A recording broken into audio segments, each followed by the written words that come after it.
It is not enough for the United States of America to simply condemn this kind of aggression. We need leaders who will stop inviting this kind of aggression. President Obama's own defense secretary famously said that Joe Biden was on the wrong side of every major question in foreign policy and national security for the last 40 years.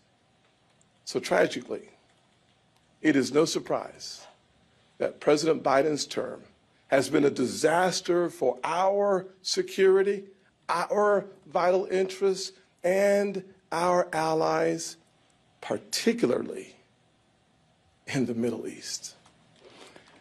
Every time they have chosen weakness and appeasement, every time America has been passive, it has sent the most dangerous signal to bad actors all over the world.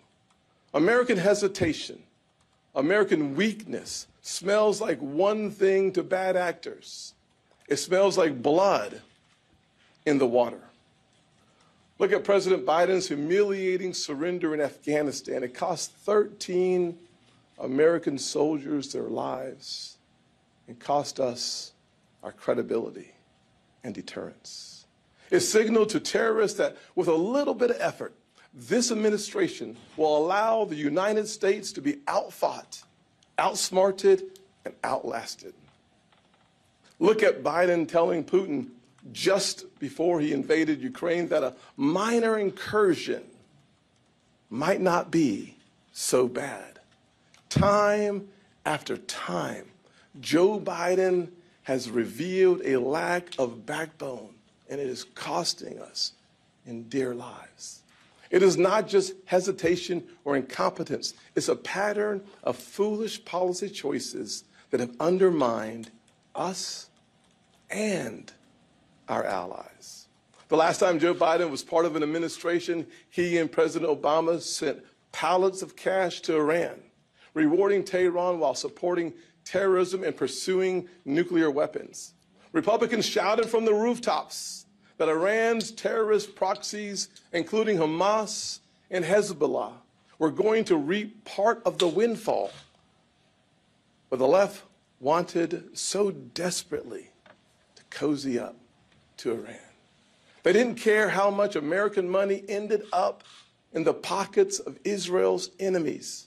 Just a few weeks ago, President Biden sent the same signal again. He rewarded Iran for taking American hostages by unlocking $6 billion for the mullahs.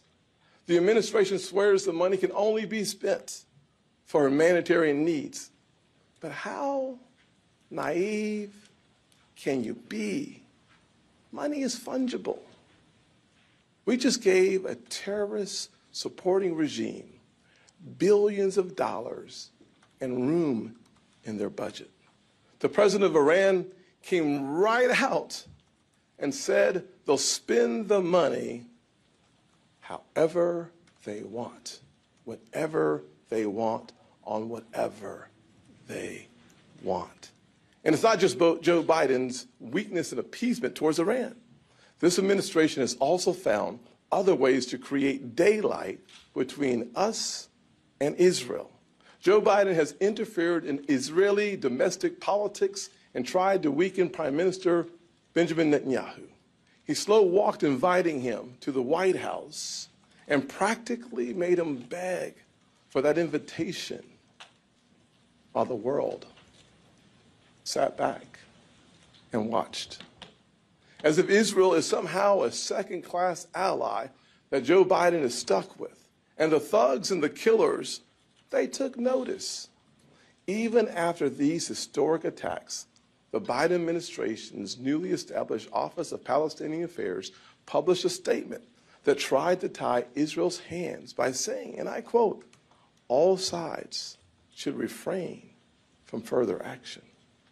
They had to delete the posts after so much backlash. Lord have mercy. There is no both sides. There is no moral equivalency. We're talking about terrorists killing innocent people. There is right and there is wrong. It's black and white. And there should be no doubt where our loyalties as a nation lie. We have seen the face of evil. The President of the United States has a moral duty to lead with strength and clarity. So while Hamas carried out these attacks, Joe Biden has blood on his hands. His weakness invited the attack. His cash giveaways to Iran helped fund terrorism. And after the attack, his administration suggested that Israel just stand down. It's a disgrace. We need a president who is loyal to our allies, yet lethal to our adversaries, because weakness has never purchased peace. Being passive is a provocation. President Reagan once said, of the 4 wars in his lifetime, none came about because America was too strong. Safety takes readiness and resolve. Security requires strength. So why have 2 consecutive Democrat administrations behaved this way? Republicans won historic victories of the Abraham Accords and brought Israel and the Arab world closer together. Why did the Biden Democrats waste no time reversing that progress and disrespecting our ally? The answer is simple,